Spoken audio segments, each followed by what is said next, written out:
Hi, this is Eddie Deezen. You're listening to Breaking the Fourth Wall. I was Mandark in Dexter's laboratory. Ha ha ha ha ha ha ha ha ha.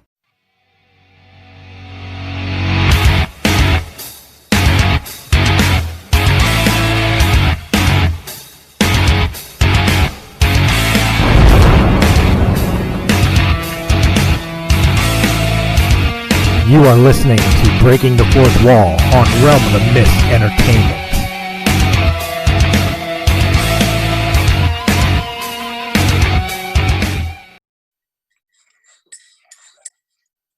Hey, what's up, guys? Christopher Stolle back with another Breaking the Fourth Wall, and I'll be honest with you, I'm excited for this one. I say that almost every episode, but I am literally excited for this one because I get to break my own cherry on Breaking the Fourth Wall. 4 years in, I've never gotten a chance to sit down and talk to a fellow musician. I've talked to actors, I've talked to writers, I've talked to poets. Hell, I've talked to a male escort, but I have not had the opportunity to sit down with a fellow songwriter. But this guy's beyond me because not only is he established and done so many things that like I can dream about, but this man also comes from a famous family of musicians and actors and producers. And like, I'm excited to pick his brain so I can figure out what the hell I was doing wrong this whole time. Ladies and gentlemen, Mr. Jesse Blaze Snider. Welcome to the show, Jesse. Thank you very much. Maybe we can compare notes and we can find out what we've both been doing wrong. Well, I mean, you know, I was a musician since I was 13 years old, and I was a professional wrestler since 20. Yeah. Oh, wow. Yeah, I love wrestling. I'm a former gymnastics coach, and I actually got into that because I loved, just performing. I wanted to bring something really big to the table. And, to be able to do some front flips and some back flips on stage, that seemed important to me. And I really just wanted to like change the game out of the gate. I never about my voice. If you come to Philadelphia, I'll take you over to a training center and let you try it out. Well, that's what I wanted to say. So when I went to the adult gymnastics classes, I was blown away to find out that it wasn't all women. It was mostly men. It was crazy people like myself. It was break dancers, and it was, semi-pro wrestlers. And I'm still great friends with my friend Juan and Johnny to this day. Juan was doing double fronts to body slam people. He's this skinny little Spanish guy, and he's not that little. He's tall, lanky guy. But, he would just bang and nail people. And then Johnny was like a really big guy. Built like, where he couldn't quite put his arms down. And he would do backflip body slams onto people. It was the most impressive stuff ever. And I loved hanging out with them and practicing. So I learned how to do, the takedowns and a lot of those things because it was just some fun to have while doing some gymnastics at the adult class. It was great. That's like some of my most fun memories. I actually got to reconnect with my buddy Joe Prianti because he opened up his own school. He was my coach, like the person who used to run the night. And I'm sure he's doing an adult night, and it's got to be insane just like ours is. And if it's not insane, then I'm going to get in there and I'm going to make it insane like it used to be, because we used to have so much fun, man. We'd just be setting up holes, and be like, all right, you got to dive through that hole and do a front flip, and you can't knock over the thing. It was just adult playtime, adult playground, and I just had such a great time. I love doing stuff like that. Well, again, since we're starting in on this, for those that are not familiar or don't necessarily recognize his name, the man's been all over the map. But to start off with, your father was the lead vocalist of Twisted Sister, Mr. D. Snider. It's amazing. I love him. I've always been such a big fan of his work. I think he's so underrated, and he's just a really brilliant songwriter, a really great lyricist. I think it has proved itself over time in the sports stadiums around the world. Half the reason why I love sports as much as I do, getting to go to stadiums with my father, where they were playing I Want to Rock for John Rocker when he was the pitcher for that one team. And We're Not Going to Take It at Jet Stadium or Giant Stadium. And, music moves us, man. And, that that was always the thing I wanted to do. And seeing my father in particular is really interesting because he can control a crowd like you would not believe. And he's been given credit where credit's due by Ozzy Osbourne and Lemmy Kilmister. You can go online somewhere and find them talking about him. And, you know, these are people who actually saw him live. So many of the people who will shit talk or diminish Twisted Sister have never actually been in an audience when they have played. You know, their catalog is not as well known, but it's the delivery, man. And Dee Snider's delivery beats all. He is just a showman and a half, and I studied the hell out of him. You know, that's why I had to learn how to do backflips. I'm like, the only way I'm going to measure to this man is if I can really bring something new to the table. You know, as far as I was concerned, he was Batman and I was Robin, and I needed to be Nightwing now. And I was like, how do I, you know, carve my own path and be, you know, the guy that, you know, that deserves to be held in the same regard. And, you know, and I just really tried to absorb all that I could. And now I'm so proud to say that the Snider family is just prolifically awesome and famous, and you know, people who have their ear to the ground with film know my brother Cody has a multi-million-dollar project with Margot Robbie attached. I think it's at New Line. I might be messing up which I think it was the same people who put out It, or the same producers.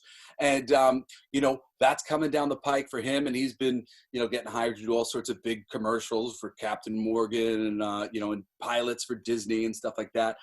And my brother Shane was on, you know, or off Broadway doing a really cool, funny puppet show that got written up really well. You know, in I think the New York Times had given it 5 stars, doing Puppet Shakespeare, and he's just such a great performer and comedian. And then my sister has become a scene queen. She's on Instagram, you know, with a big following and designing her own clothes, really like S&M kind of stuff. Very cool, very edgy. It's funny, my mom was always like trying to make her pretty, and she was just like, F this. You know, like I want to look like a slut, an animal on a leash, like, you know. And her style is really radical and cool. You should follow her on Instagram. I definitely will. She is Shy Snider. And then you know, of course, my mom, the matriarch of our family, she's the most talented one of the whole bunch. By far, my mother has it in spades in every area, and nobody knows. You know, she did one music video with Tom Savini for Twisted Sister, and she's been the special effects makeup artist on all my brother's films ever since. Oh, wow. And, you know, go check out Fool's Day and check out All That Remains, and you'll see that she seems like a high-level quality makeup artist working in the business. I mean, she's worked with Kaidi Chong and Jack Cafferty and covered the Olympics and did press junkets for, you know, The Professional and a million other movies that were coming out at that time. She's just always been a behind-the-scenes person. And the people who have benefited from her creativity has just been our family, as she decorates every Christmas tree and personally, you know, like paints and spackles and rebuilds rooms to make them magical. You know, our dining room in when I was growing up had this amazing spackling job where it looked like stones were coming through the wall. And we're in a freaking, you know, one of those cookie cutter expensive, but, you know, cookie cutter homes where they all look exactly the same. Not ours. Not our house. The stuff that my mom did, you know, even working with the landscapers to build this incredible waterfall in the front and the landscaping, just, it's insane. The Snider family is just so talented. I am honored to be amongst them. They are just I love them all, and they're so talented. I'm so glad that all of their talents are finally being acknowledged.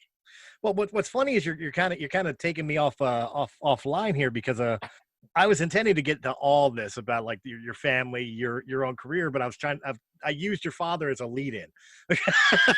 And it was kind of funny because when you were saying like all the things that he's famous for, unfortunately, I'd never seen Twisted Sister live.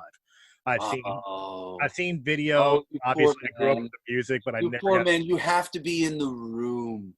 You have to be in the room. One of the rock stars was describing a story that I heard that was so wonderful about just all of the people at this insane festival jumping off the ground to I Wanna Rock, and just and he was so great. He would build, he would build the rapport with the audience, and he would slowly be getting them to cooperate in slow ways, and always winning everybody over through energy, just through how much he was putting into it, and that's the thing that I learned. And I probably learned it too well. I think I really hurt and injured myself in my first decade of performing, because I was seeing what my father did, and I was like, yes. And I love being physical. I'm a football player. I'm actually a national champion semi-pro football player, and I'm only 5'9".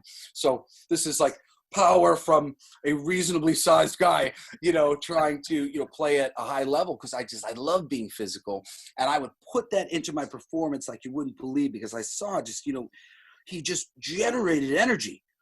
And it would affect the front row, and then it would start to affect the back row, and then it would start to and it would fill up the room. He was just he was like Blanca in Street Fighter, and you just keep hitting that one button, and he's like, and by the end of the Twisted Sister show, you were just, okay, all right, D, you got me. I came in hating your guts, but screw it, because who doesn't want to sing I Want to Rock at a rock show? Right. Everybody does. You can shortchange that song all you want. It's just a quiet metaphor for I want to feel something. Mm-hmm. And oh my God, boy, do you feel something. And I've been in those crowds so many times. I mean, it was so funny. I was seeing Zebra, and I'll get to the end of that story in a second, but I was seeing Zebra with my friends who are related to them. I don't mean to throw them under the bus, but I think this is, I guess, a regular reaction to your average musician, was they seen Zebra enough, and during the show they were just kind of hanging out. Right. And I'm literally, I'm standing there going, I have literally never done this. If my dad's on stage, I'm watching. He's great. He's fucking great. I'm gonna watch whatever he does. I mean, I used to sit outside his door while he was recording his radio station, his radio show, when he did D. Snider Radio in Connecticut, and it was syndicated in Rhode Island, I think. I would sit outside his door and just listen, because he's just so charming, and he's got a wonderful turn of phrase. He's a huge Gene Shepard fan, and there's something so soothing about A Christmas Story and other movies that have been made from his work, and some of the books and stuff. He's just got a really great cadence, and my dad has this badass version of that, where he's super story time, and you're really want to get in there, but at the same time you feel like you're talking to a dragon. Well, you're this dragon, I love hearing him tell stories. He makes them all sound kind of spooky. Well, that was one of the reasons I wanted to mention your dad, because what you had said is people who have not seen Twisted Sister live don't really get it, and I would say you're half right, because I love him, even though I've never seen him live. I love and respect Twisted Sister, always have. One of the first albums I ever bought on cassette, I'll be honest, one of the first ones I bought was Come Out and Play. And great stuff on it. Did you get to see the Be Cruel to Your School video? Yeah, I've seen the videos on MTV and all. The only thing Did you see it on MTV? This is kind of a question I've been trying to get to the bottom of, so I'm interested in your perspective. All right. Did you actually see it on MTV? Now you're putting me on the spot. I'm not sure. See, because I know I've seen things I Want to Rock and all that, but now I'm wondering if I haven't just seen it on YouTube. Well, I'll tell you, my side of it, of what I'm trying to figure out, because I was always told the story that basically that video got shut down, and it was a real bane to Twisted Sister's career at that time, right? That they didn't play it. And I guess maybe I'm intuitively coming upon the answer now. I guess that's true. But then when MTV2 came about, and literally there was some years where they weren't playing any music, and all of a sudden they had to form a new music department. They searched through the music video archives, and Be Cruel to Your School got added to rotation on the classic rock channels, and then people got to see it who gave a crap then. So, because it's such a great music video, but apparently it didn't come out at the time. Well, that was one of the things that I was going to state. Is if there's anything I respected about your dad more than any of his catalog of career, be it the DJ or music with Twisted Sister, or even some of his solo project stuff, it was his fight against censorship. His sitting in you know, in court fighting against Tipper Gore and her group of trying to destroy music and expressionism within music. And The that's reason something I will never forget and will always respect the man for more than anything else he's done.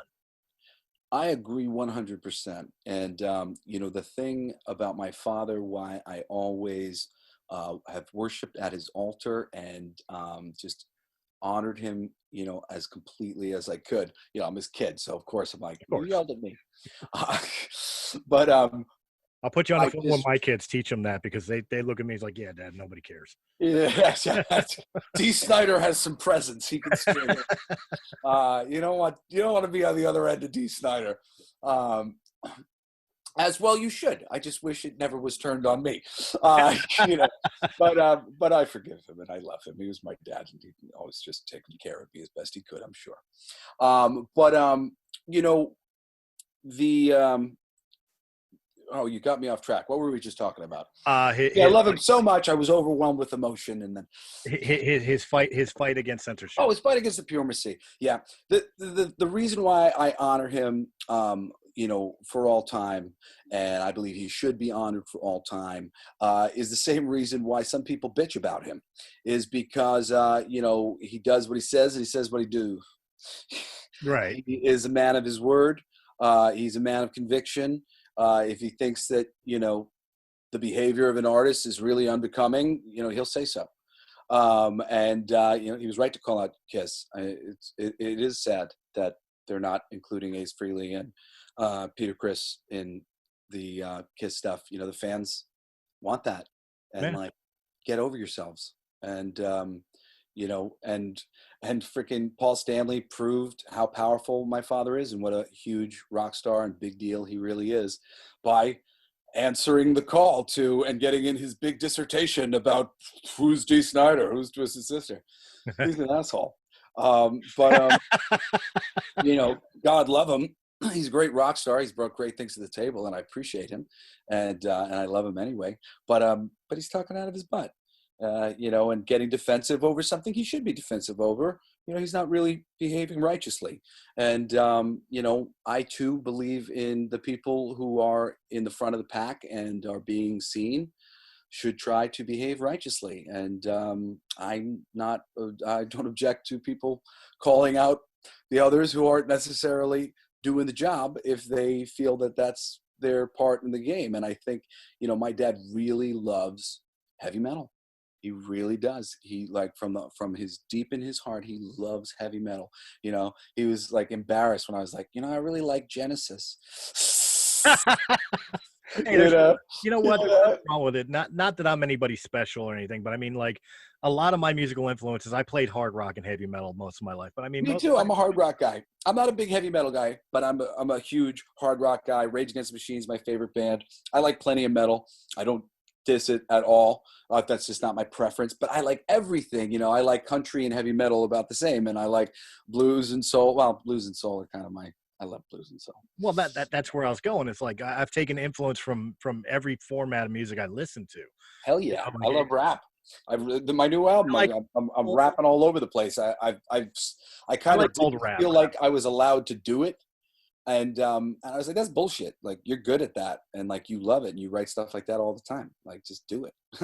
And I really actually got like invited to do it by a friend of mine, John Hertzfeld, who's a Oscar-nominated director. I'm just like, I love saying that because he was like made such a big deal of my music that he used for his movie Alive, and they used it to promote the movie, not because it's a famous song, but because they loved it, the song, and they thought it went beautiful with the trailers, and it was used in the credits, and it was such an honor to you know, to be a part of that. So when he asked me to do this song for this boxing show, I was just like, all right, that's it. I'm breaking out some rap, and I made this awesome kind of send up to Linkin Park called KO, and you know, and it's just, you know, it's that moment in the fight when you're not going to win by decision. You know, and then just like for me, like that was the whole thing. Like, you're not going to win by decision. You need a knockout, and it's just really pure and visceral. We just made a video for it that's probably gonna be coming out like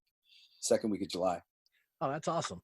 Well, see that's the thing. Like I was saying, you were saying rap. I like old school rap. I don't care for the modern day rap. But I mean, I don't like what's going on now, but there's people that I love, largely people who hype me up. Like I really got into DMX from being on football teams. He's got a ton of music that'll hype you up. But my favorite song of his, I can't sing because it's got the N-word in it. It's like terrible. I mean, like I'm privately like singing it, like so. Anybody around? It's just, it's like I just love when I bring an old crew. It's just a bigger piece of cake for me to chew a hole through. It's just like the greatest little lyric of all time. Yes, DMX, spit it.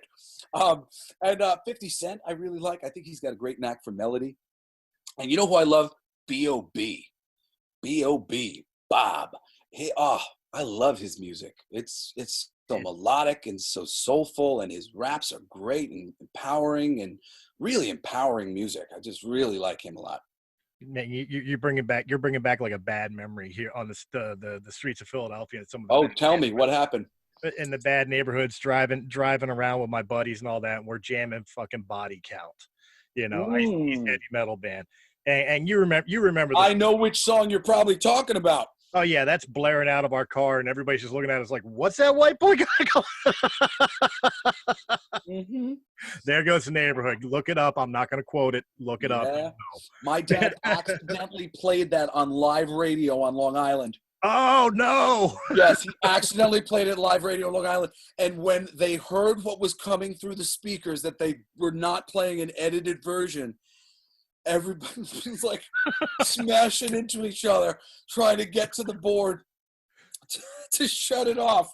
Oh, no. And it was funny, I ended up years later having a series of dreams where my really annoying alarm clock would like break into my dream, and first somebody came up to me and they were like, "Hey Jesse, this is the sound an alarm clock makes."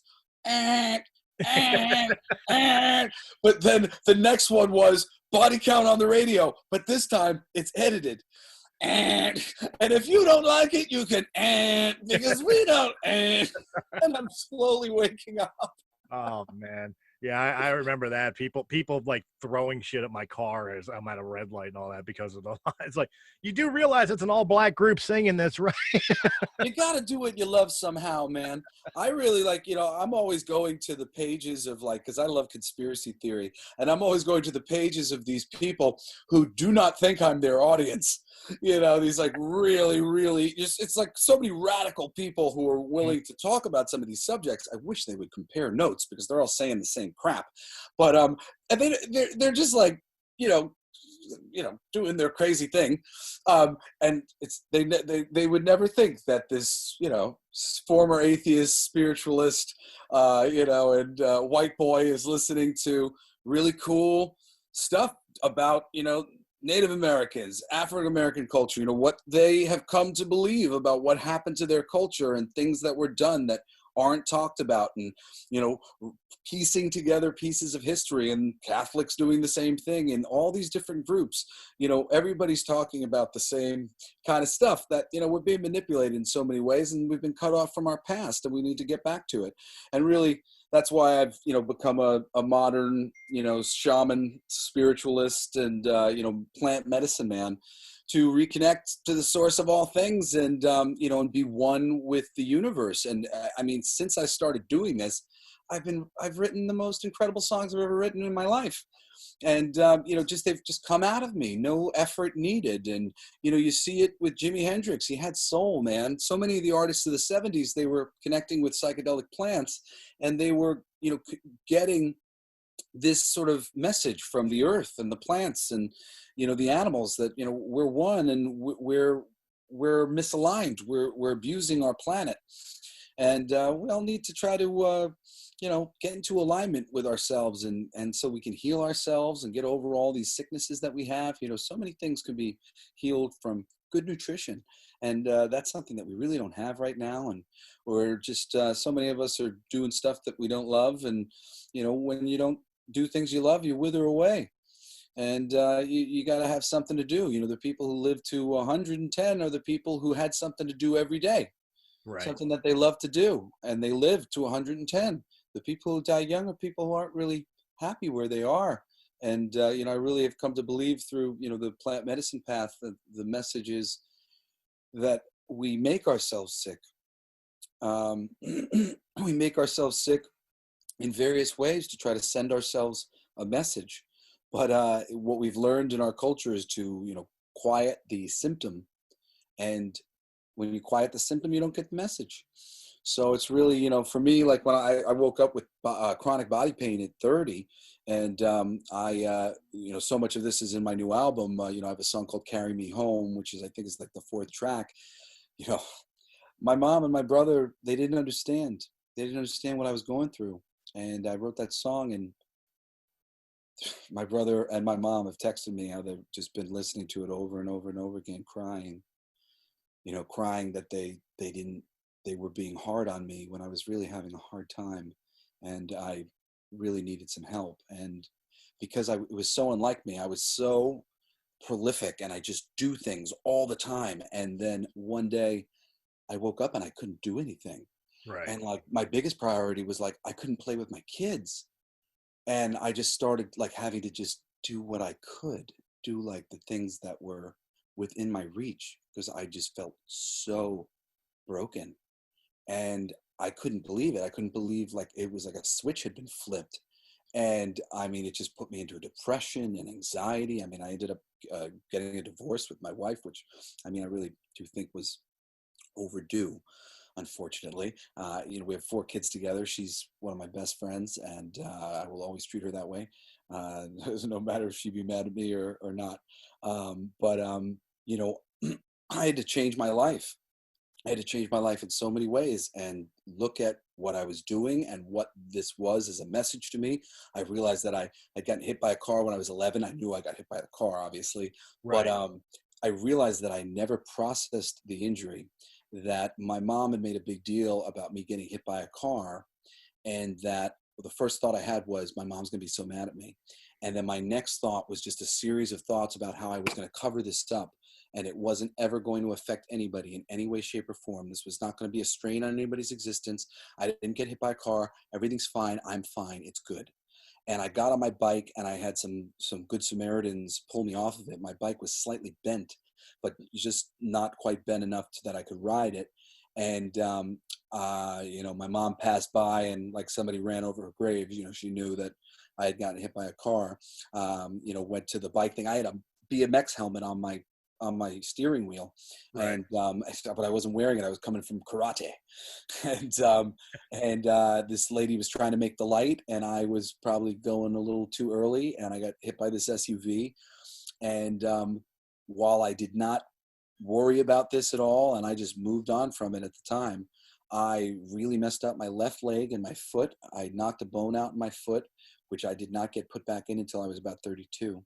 Ouch. I played semi-pro football, won a national championship at 27 or something like that, or 26 or 27, on a foot with a made bone out. And I was doing all of my running on my right axis. And I had scoliosis really bad from like my body kind of twisting up from being just on one leg.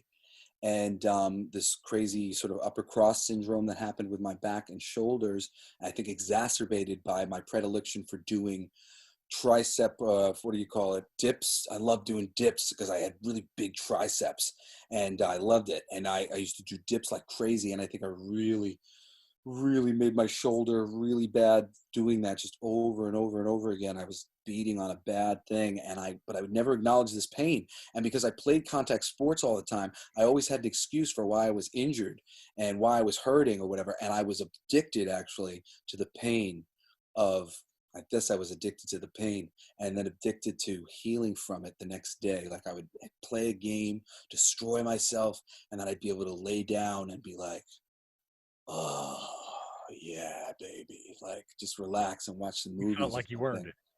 Yeah, exactly. And I never acknowledged this, and at 30 it just wouldn't go no more. My stretchy body wouldn't stretch any further, and I started to feel horrible pain.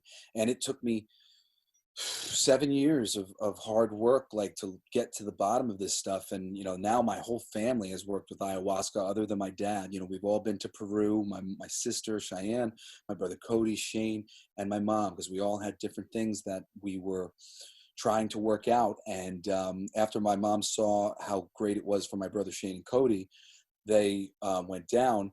And I had already been working with psilocybin for a long time for my depression. And that helped me so much and helped me lift my depression big time. I took it on the recommendation of Steve Jobs initially, because he said he wouldn't have invented Apple computers if not for an LSD trip in college. So when I read, he just said that. It was a direct quote. You can go, I didn't say it exactly like he said it, but you could look it up. And, I typed in, LSD to read about it, and I read about psilocybin. Psilocybin was mushrooms, and I was like, well, that's a living thing. I was like, maybe I'll do that instead of the chemical thing. Right. And I had one of the most incredible experiences of my life, and just like changed my mind about atheism. I was just like, nope, it's like the opposite of what I thought. It's not that it's limited and nothing. It's that it's so much you can't even understand.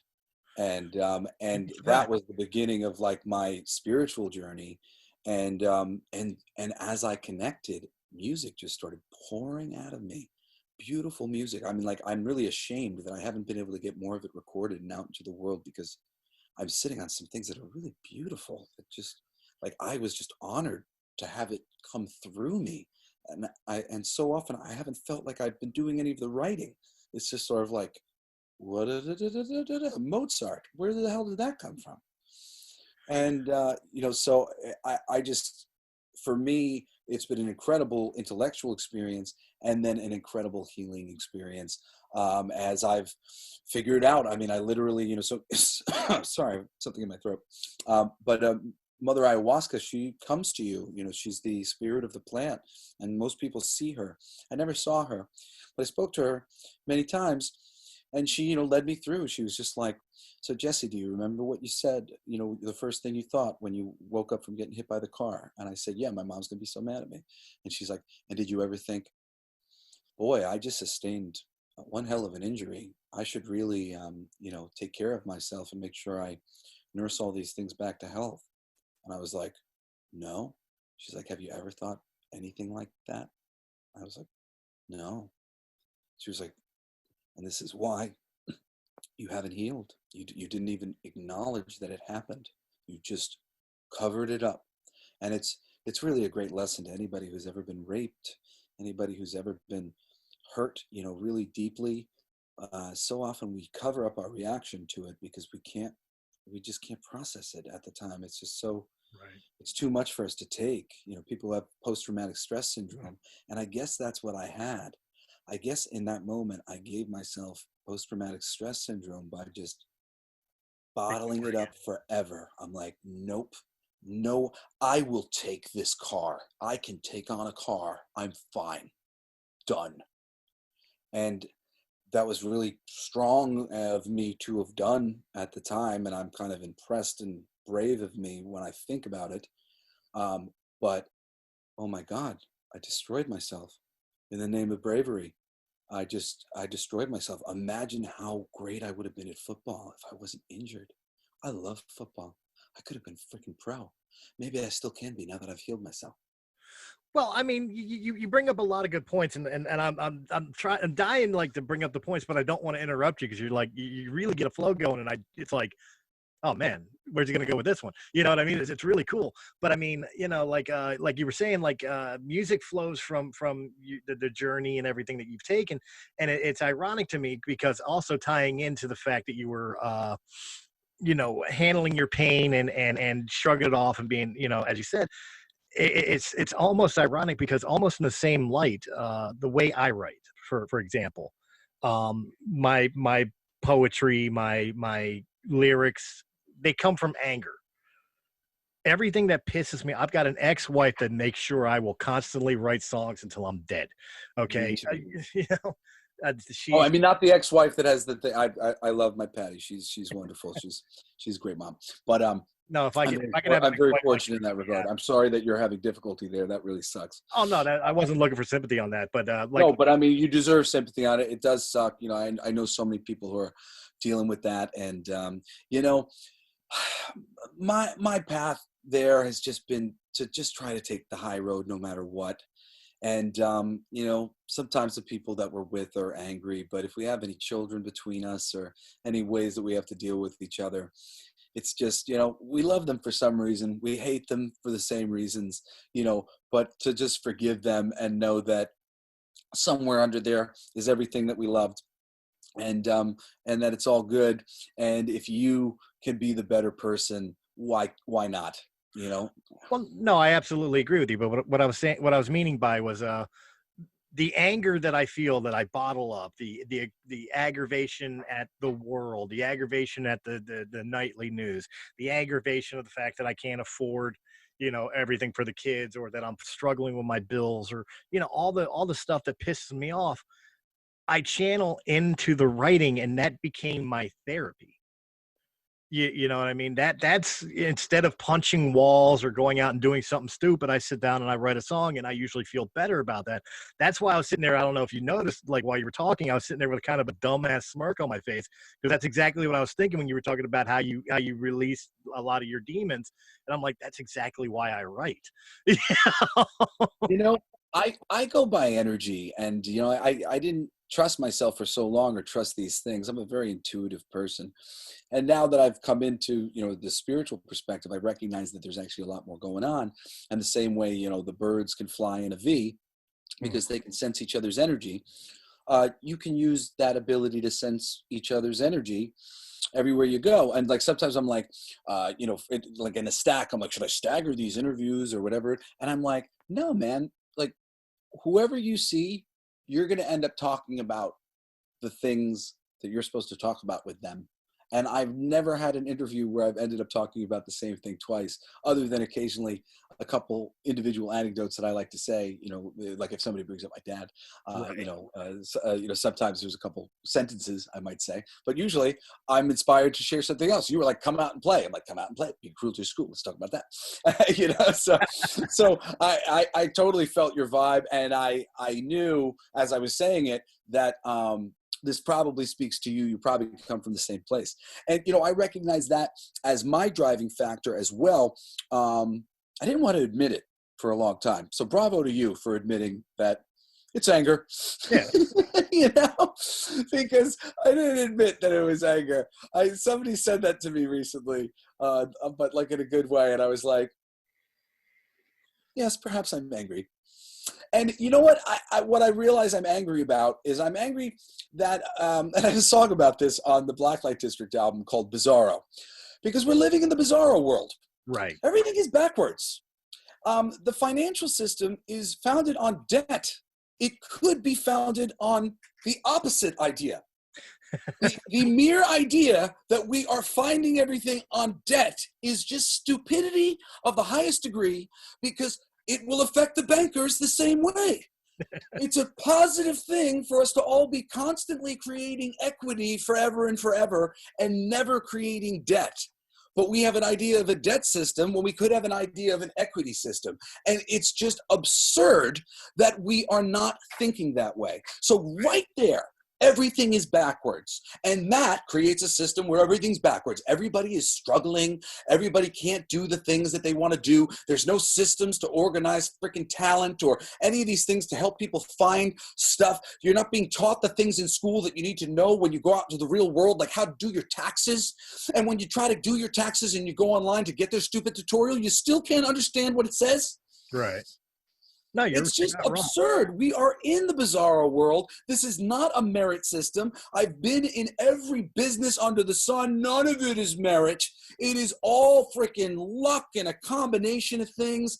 It's just so shitty. Everything is done so shitty. And everybody is just being screwed constantly by the people with the money. The people with the money are the ones that have the money, so you couldn't do it without them. The people with the money couldn't do it without us. It's just absurd. It is absurd. It is. There's a stupid song. It was like, money ain't funny when it's used this way. It should be 50-50, but you hear them say 60-40, my friend, maybe 90-10. The money always gets you in the end. And you're not wrong. And you know what? I'm glad you brought that up. I'm glad you brought that up. I mean, because we're on the music scene, obviously, and you brought something you said struck like really home with me. And I'll give examples on why. It's because of the fact that you said it's not on merit. You know how many musicians in the underground scene and in the bar scene and otherwise that I've seen that there's no excuse why these people are not touring the world, being heard by everybody. They're talented enough, they're strong enough, they've got a strong enough fan following in the localization, but because whatever music style they're playing is not what's popular or on the radio today, they'll never be discovered. Perfect example. Now, I promised you that I was going to make a deal with you. Oh, You remember? You remember I was going to make a deal with you on air. I'm going to make that deal right now. I will absolutely review your album. Not just listen to it, I will review your album.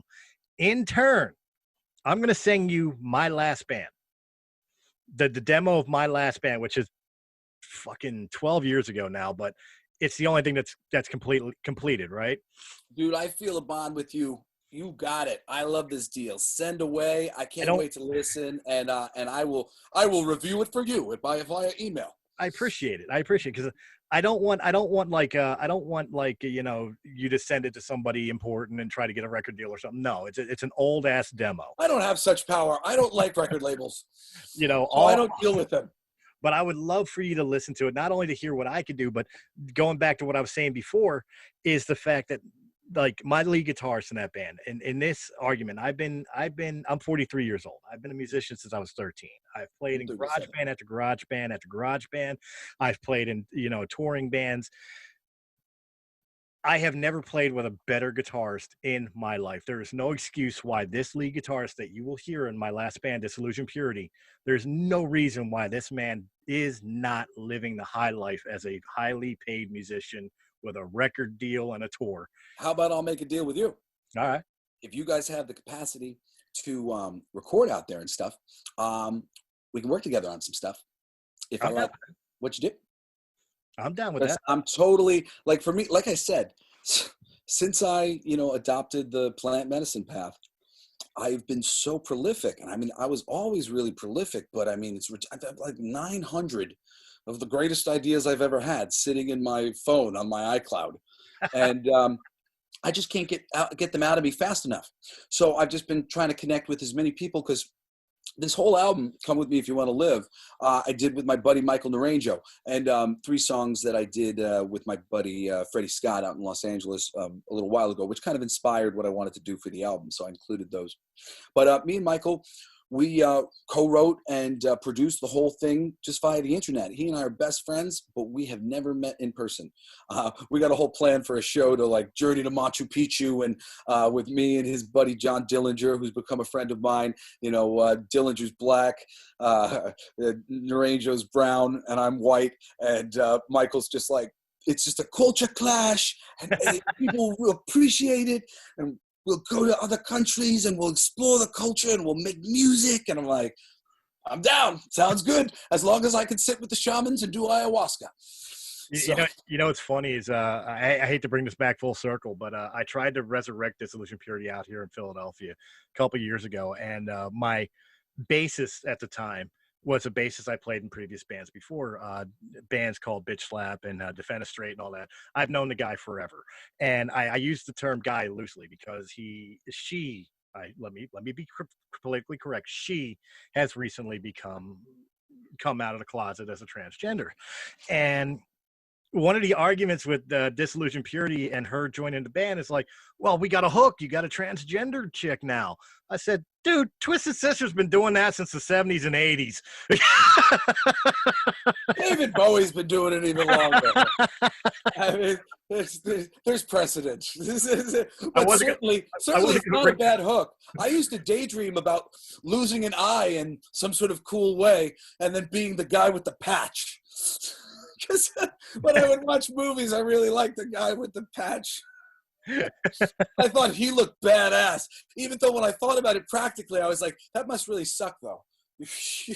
But here's the questions I want to get into. I know you've got a passion for music. Growing up in the household that you did, and of course the way you've been talking for the past I don't even know how long we've been going right now. Again, I don't care. That there is a passion for music.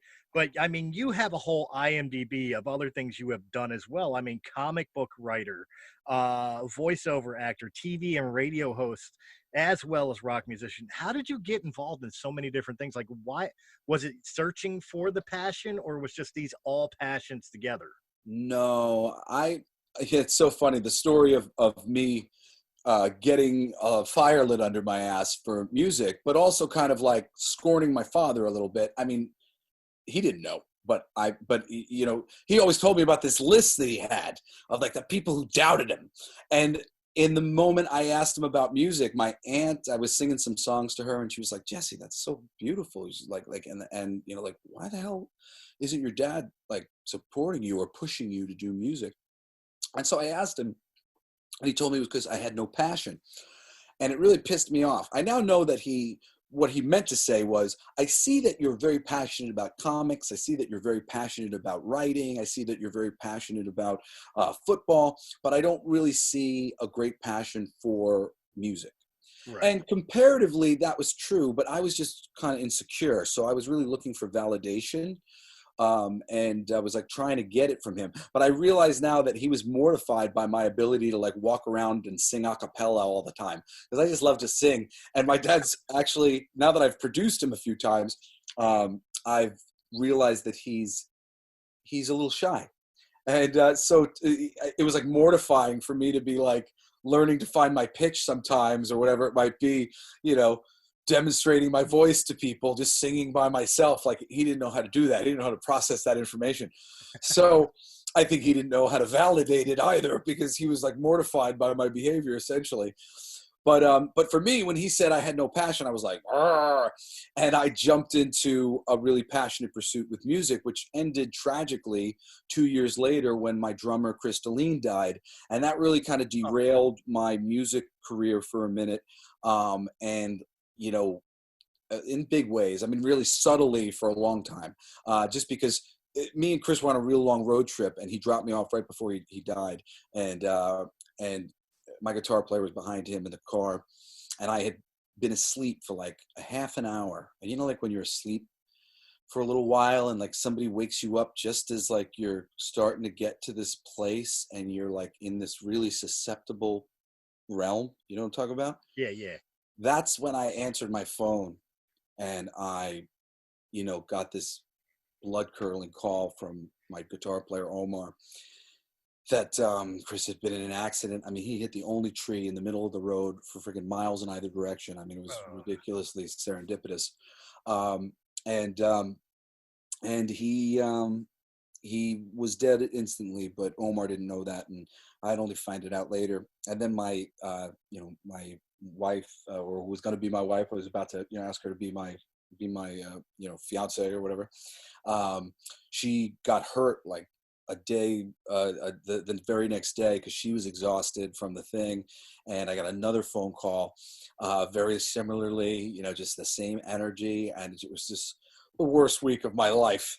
So that just crushed me in so many different ways, and really stopped me from going on the road, doing what I wanted to do, being the guy that I always planned to be. And I didn't know what to do. And I almost quit music.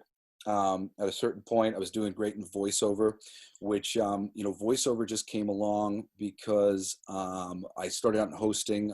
My dad's agent, David Katz, met me at a party, and he just started to think, and he went, I could get Jesse, work in hosting. And I was like, well, that'd be great. I'd love to make some money. And I was going to school for broadcasting at CW Post, do the radio show. And I used to be the A&E editor for the newspaper.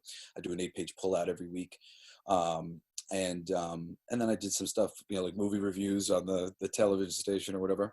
Nice. And those were just things I loved. I had a passion for the arts, and I loved to talk about them. So that kind of brought me to being a host, and I'm a very good reader, and I'm also very natural, and like people, and like to be sociable, and enjoy telling a story, and enjoy listening to a good one, watching a good one. And so it just kind of brought me into that world in a big way. And once I had done hosting for a lot of different companies that had kind of been seen by like all the different casting directors in town, and I knew if like something came up that was right for me, I would have gotten a call, because I had long hair at the time. I was a rock and roll guy. And then I went to my agent. I was like, hey, look, I'm reading the teleprompter all the time. I'm really good at being natural and stuff. And there's a great saying of, get me D. Snider. Get me a young D. Snider.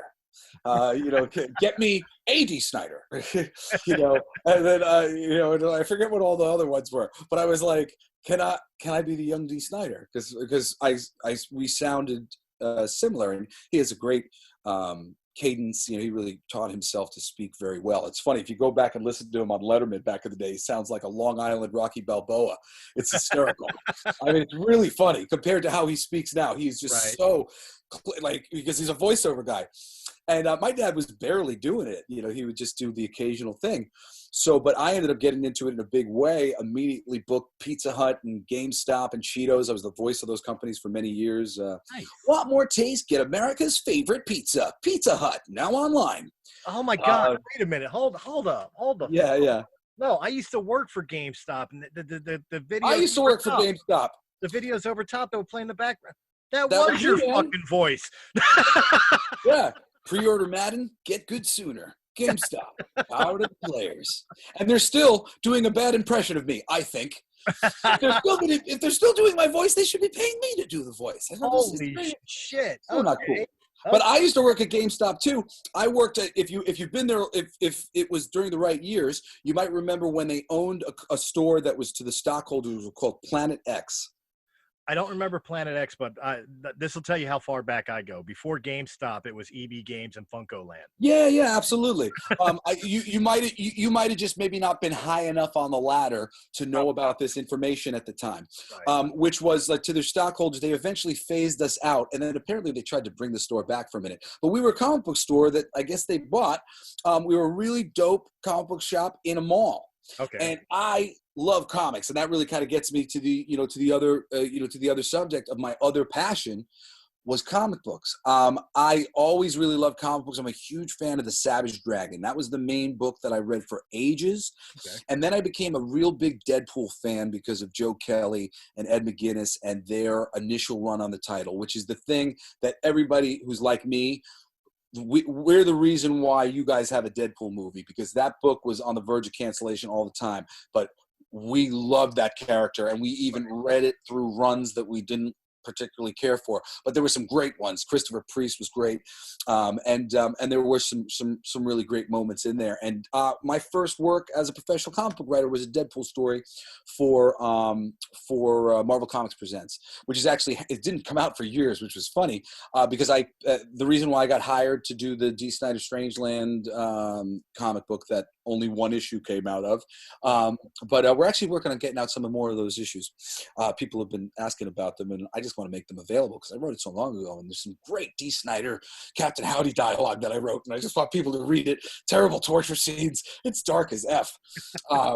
But yeah, comic books were my passion, and I love the mythology, and I just wanted to get in there and honor the foundations and improve upon it, like I had seen all of my favorite creators do. The best creators, they come in there, they honor the past, and they improve upon it, and they add to it, and they leave things that other people can play with, and more toys in the toy box, as you would say.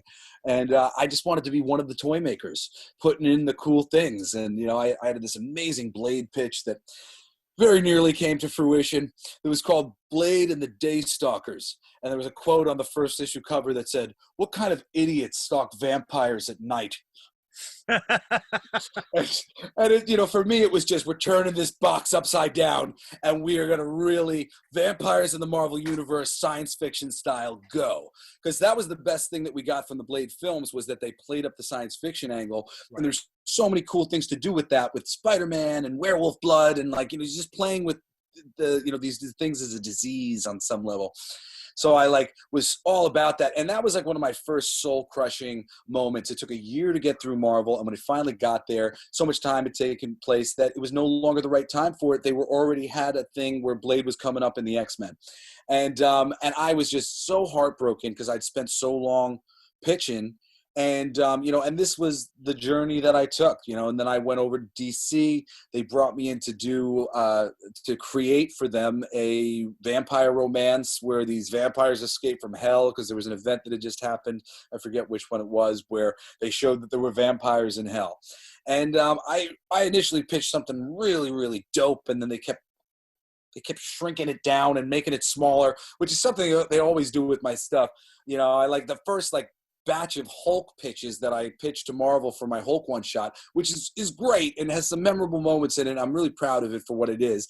But my first batch were awesome. I had the Hulk shows up at the Baxter Building to get Reed Richards to cure him of Banner.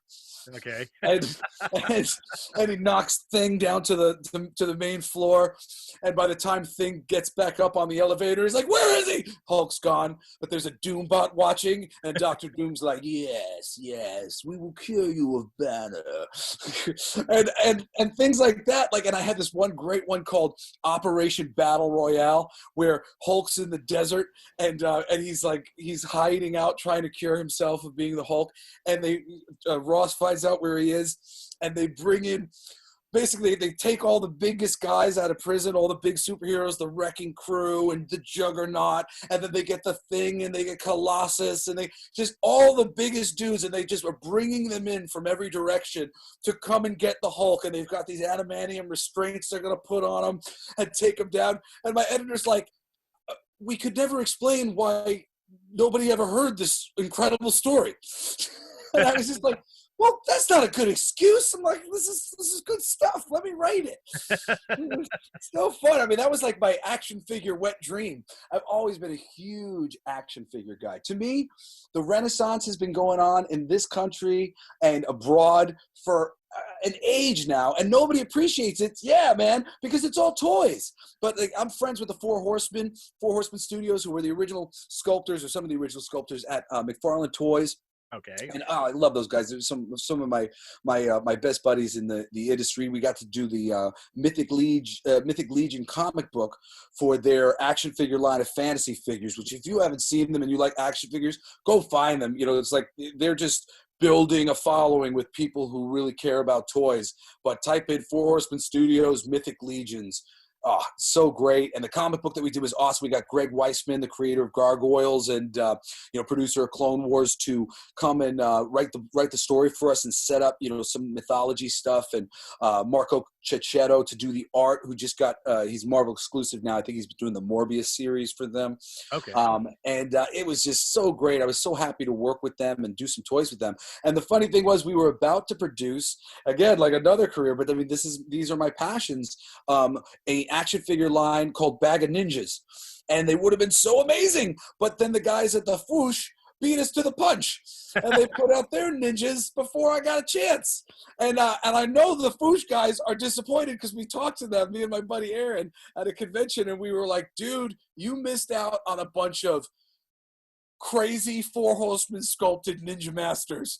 We were doing, like, you would have been so happy with what we were making, and like all I have to show for it are like some of these basic designs that Four Horsemen Studios did for us, to begin the idea of what we might do. And we never got to do it. We were gonna do these rad old school commercials where we're like, Bag of Ninjas. Do you remember Bag of Ninjas? Me either. Order now and get the classic Bag of Ninjas. That was a fun one. I'm really sad we didn't do it. Oh man, you could have had him in a gumball machine, like the little muscle figures. If you're exactly. You know what I mean? Kid bugging for $20 to get it out of the machine or whatever. Yeah, and then I was just gonna be like, and if you want a Four Horsemen Ninja Master, get us $60,000. If you want another one, get us another 100. Rise it to the top on the Four Horsemen's back. See, now I gotta get you out to Philly, because all I'm sitting here thinking about. Oh, I'm out there all the time. with your comic book run and everything else. I've got a buddy who runs a comic book shop. He's one of the oldest comic book shops in Philly right now. Actually, I wonder if I've met him before. Sometimes we do after parties at some of the conventions when they're in town, and I've been to the Philly convention a few times. I feel like maybe his name is Dave Schwartz. He owns Comic Collections. It's Comic Collections. Yeah, see, I might have been down there before. I might have got to meet him. But I would love to. I'm actually like one of my best buddies who I work on like sort of film and media projects with, Stacy Toy. She is in Scranton, so I'm always down there visiting her. And I got a friend of mine, Angela, who's in the Poconos. So I always have a reason to go say hello and do some work and stuff. There you go. We'll hang out. We'll get a lager and a cheesesteak, and we'll go visit comic book shops and other crazy shit. This sounds good to me. I mean, is this a podcast? Do I feel like we've done a podcast, right? Yeah, we've done a podcast. Why do I do everything? Because I love everything. But I've kept doing voiceovers because I love voiceovers. I like being able to speak to people. I'm the voice of Food Paradise. I'm very proud to say my 175th episode of Food Paradise, being the voice of making people enjoy food and hopefully making them laugh and chuckle at the terrible jokes that I try to deliver with the proper modicum of, I know this is a terrible joke, but right. And so narrating is really cool. I'm really trying to get into doing more documentary style stuff, things where people learn. I've done some stuff for Smithsonian Channel, and I enjoyed that. And doing the commercials, it pays the bills. And I don't mind using my voice to help some people if they're willing to compensate me handsomely, and they do. So I'm at peace with that. And I love creating. I'm working right now with my friend Michael Zinn, who you met before we started our thing. Right. On a magazine, which was inspired by the fact that he's like the greatest photographer I've ever seen. And I just love his work. And I wanted to do a magazine about his work because I produced this comic book music project, Blacklight District, which was comic books and music, but it's an anthology. There's 6 different songs and there's 6 different, artists and creative teams creating, a cohesive thing throughout. And I was like, I'll use my publishing company, that's has done some, I guess I am a publishing company. I shouldn't be so down on myself. I did Mythic Legions. I did Blacklight District. And I produced a crap load of King of Kings that I haven't been able to put out yet. But I was ready to do a magazine of his stuff. And then he was just like, I'd love to even more like do something that featured a lot of people. And, I have like a lot of people I'd like to feature. And then we started thinking about it. And I was just like, you know what? I've been trying to get Heavy Metal to let me do a bunch of things for them. And I've done like a little bit. I did some stuff for their first issue of Soft Wood. But, other things didn't come through or whatever. They, there were not a particular fire there at the moment. And I was just like, screw it. I'm sitting on all this material. I'm just going to put it out through an anthology and invite friends to participate as well. And, and then as I thought about it, I realized, I've been a journalist my whole life and I really love entertainment. And there's so much entertainment that people aren't experiencing, aren't seeing. And, I want people to be able to find the great up and coming bands and the great independent movies. There's so many bits of media being made. It's hard to go through them all. But some people got their ear to the grindstone or their eye and they're listening and hearing. And, me and my friend Aaron, we know a lot about underground comic books and underground, action figure stuff. And we want to, expose people to that.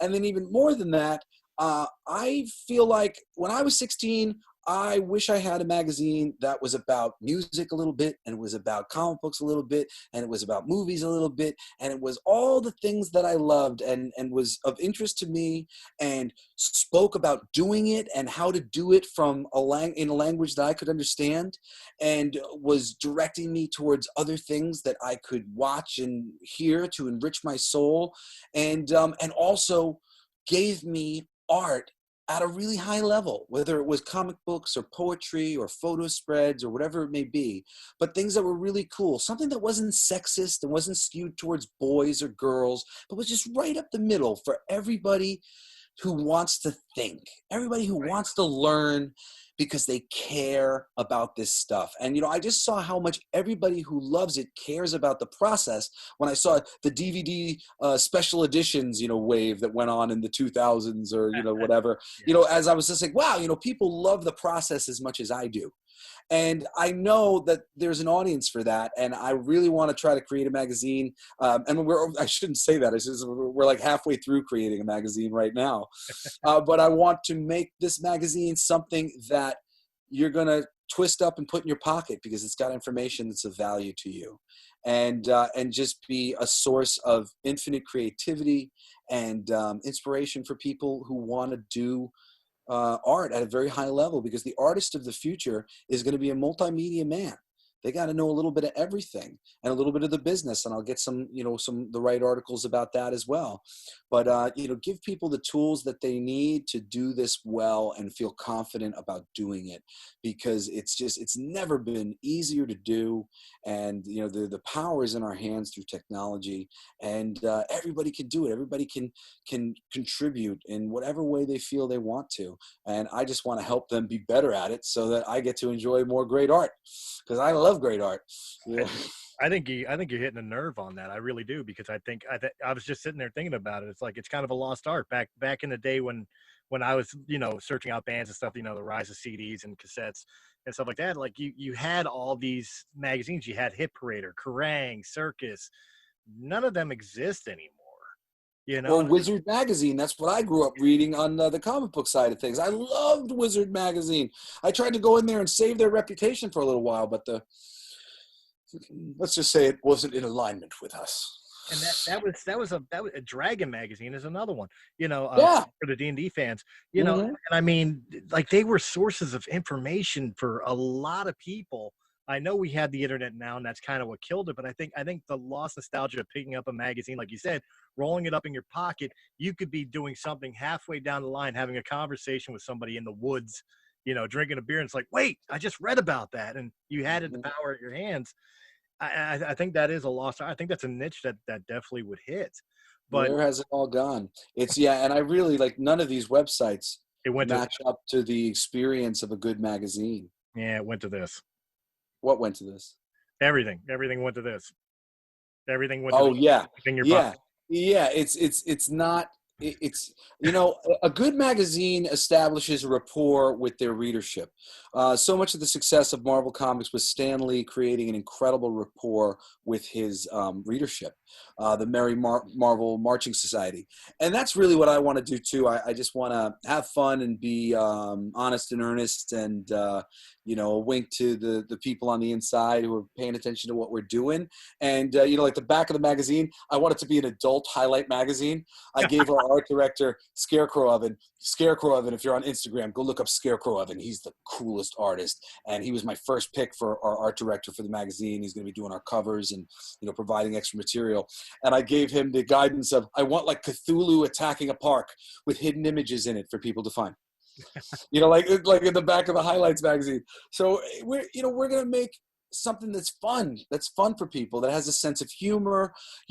I have all of these ideas for all of these different stories that I wanted to do as miniseries or as series, things that I pitched to Marvel or DC, and I'm just laying them all out as just great little ideas, like just super, just here you go, 5 pages of glory. And we got Steve Kurth in the first issue working with me on this project called Citizen D, which my brother Cody actually based one of his short films on, All That Remains. But we finally finished the book. We only did a couple pinup pieces, and we pitched it to Image, and then Marvel signed him exclusively, and we couldn't do it. So he finally was available to do a few pages, and we did 5 pages real quick. And oh my God, I'm so proud of it. It came out so good. It's so beautiful. So we got a great magazine. Michael, I'm just going to be like picking for days through all of his galleries and filling it up with pictures of gorgeous women, and doing interesting stuff, and trying to be a modern day heavy metal, maybe a little bit more in touch with the culture. Well, we gotta get back into the album here, but before we do, I had an image. This is the way my mind works. You were talking about the adult highlights, and you got Cthulhu like destroying a village or something. You got like you said, you find a little like the Where in the World is Carmen Sandiego, or Where's Waldo findings in the picture. But then all of a sudden I had like Mad Magazine pop in my head, where after you do the hide and seek and you color in the Cthulhu, you fold it up, and it's it's like a fucking clown holding a daisy. Oh yeah, I mean, as we get going, and I can have something in my hand and have a printer to talk to. I really would like to have some fun because I love that kind of stuff. And, and one of the main things that I want to do is have a poster in every issue, have a centerfold poster of the cover without any bullshit words on it so you can hang it in your room. Because Blacklight District, the whole idea of that is Blacklight District was my happy place. It was the place where I had all lit up the way I wanted it with all my posters of all my favorite musicians and my favorite comic book characters and just the things that lit me up and made me feel creative and made me inspired. And that was my happy place, and that was where I would write songs and create. And Blacklight District Magazine, I want it to be the place that's a happy place for everybody. Where we got all that stuff that we love in one place, and we're amongst friends. Absolutely. Well, you got a subscriber here. I'll subscribe. But your new album, you just dropped a new album. You want to talk about this? What was the inspiration behind this album? First off, tell us a little bit about it. What's going on with this one? Well, it's crazy.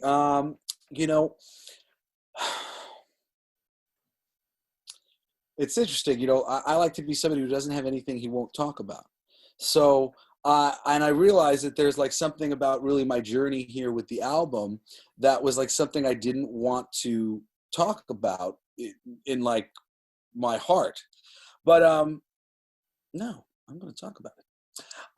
No, if you don't want to talk about it. Yeah. I was trying to make basically I felt guilty about being a solo artist. I went behind the scenes for a while and I was writing a lot of pop rock music, essentially just pop with a real rockin' edge, placements for things, and some, cool ballads and some cool rock songs and stuff. And but I'm a musician. I'm a musician who loves to play live and appreciates playing live and believe that I really have something to offer a live audience. Right. And, and I, of the people who got to see me during Baptized by Fire, I mean, it's incredible how many years so many people have followed me. Even my friend, Michael Zinn, who, remembers, people remember like things I said and stuff on stage 15 years ago from my, like, kind of what I always thought was a garage band. And, Juggernaut, which was one of the songs that we were known for, which was the first song that I wrote, coming in and kind of built the whole band on. It's been used for the Movie Crypt podcast with Adam Green and Joe Lynch, and been used for Toyota and Fox Sports Moment of the Week and a whole bunch of places. So, it has lived on and proven itself in whatever ways. And I was just giving it all I got, like I was coming from behind and starving like you wouldn't believe, like just everything on the line and pushing it. But I was also making a lot of the wrong decisions because my best friend died and I was heartbroken. Right. And I like didn't want to succeed because it felt like I was dishonoring him or something. And I went this backdoor route because it kind of felt safer, and I was having some success there. But when I got on my spiritual journey, I really began to come to peace with Chris. And I mean, I should really tell this story too. And, this is like something that sounds kind of out there, but this happened to me. And, for anybody listening, who can appreciate this, I believe this happened exactly like this. Was my experience. I began meditating, and it was very difficult for me at first. I'm like super ADHD, and it was hard. I literally yelled at my ex-wife when I came out of the meditation. I was like, "You said things to me that fucked up that meditation," wow. And like it made me angry to meditate. Right. But I eventually got into a pattern and breathing and a lot of different things. Deepak Chopra, who I don't adore, but I really do adore him for a couple of his meditation tapes that he put out that were very simple guided meditations for beginners that were great. And there was one on abundance in particular that I loved, and it really helped me chillax a bit in my body. And once I became good at it, I started meditating. I started meditating really deeply. And somewhere along the way, I started basically feeling like I was having communications from my grandmother, very, very small and very subtle, but, I was taking it with a grain of salt, but it all seemed very consistent and not me when I would have these sort of moments, these strange moments where I was sensing something. And like I said, so much of my path was believing that there was a field, or, you know, understanding that there's a field around us and we connect with each other when we speak, even like through a phone, because the universe is not quite the way the way it seems. You know, we can still get energy from each other, just like the animals do when you see the bees going together or whatever else. Right. And, you know, so from that place of sensitivity, this like communication began coming to me, but it was very subtle, and I was an atheist, you know, and I was like opening myself up to the fact that I didn't really know everything, that there was just, you could never know everything. There was so much, but I was just very resistant to the idea of this communication. But then one day I decided that I was going to meditate until I had like an out of body experience sort of thing, because I'd read a lot about it. I'd read a lot about monks and different people meditating and sort of what was possible once you really sat there. And I thought that if I just committed to staying there as long as possible, not as long as possible, but as long as it took, Right. if I would be willing to commit to that, and I'm usually pretty good about like making a commitment to something and then sticking with it. Mhm. And I was like, I'm just going to commit that I'm just laying there until something happens, and that this should put my mind at rest, because my mind can just fucking give up. I'm going to sit here forever. And it didn't actually take that long. I mean, it could have been 2.5 hours. It could have been an hour and a half. I don't know exactly. I mean, I know what time it was, like when I looked later and I saw that time had passed. But, you know, I got lost into a deep meditation, and I felt all of a sudden, and this had never happened to me before, nothing like this. I felt that I heard this quiet conversation that was going on beside me, just like 5 feet over to the right. And I sensed that my best friend, Chris, my drummer, was in the middle of it. And as I got into meditation and also using psilocybin to cure my depression, I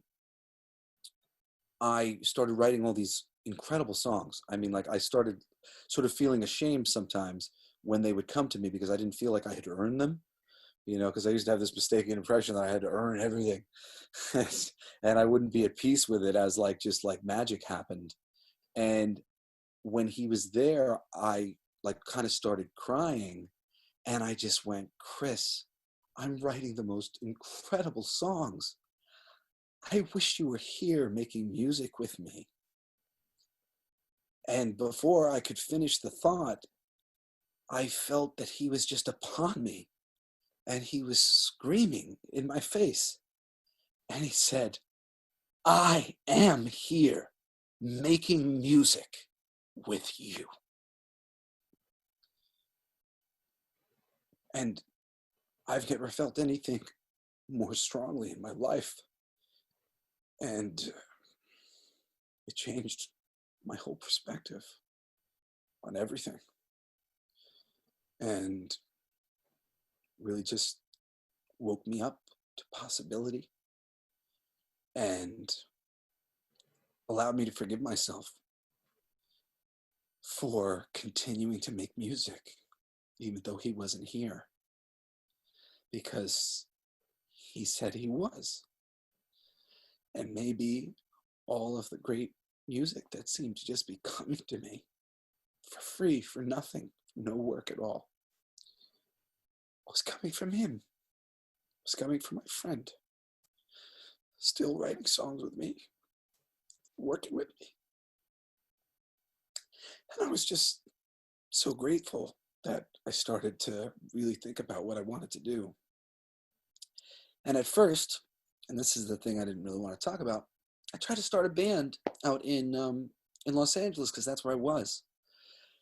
And, you know, I'm a band guy. I like to have friends to make music with, you know, people that I can collaborate with and grow with. And that meant something to me. And I didn't feel like I was in the right place financially or whatever it was to build a band like that at the time. But I just was like in this place where I was refusing to believe that. I was just like, I got to make a band. I got to do it the way that I want to do it.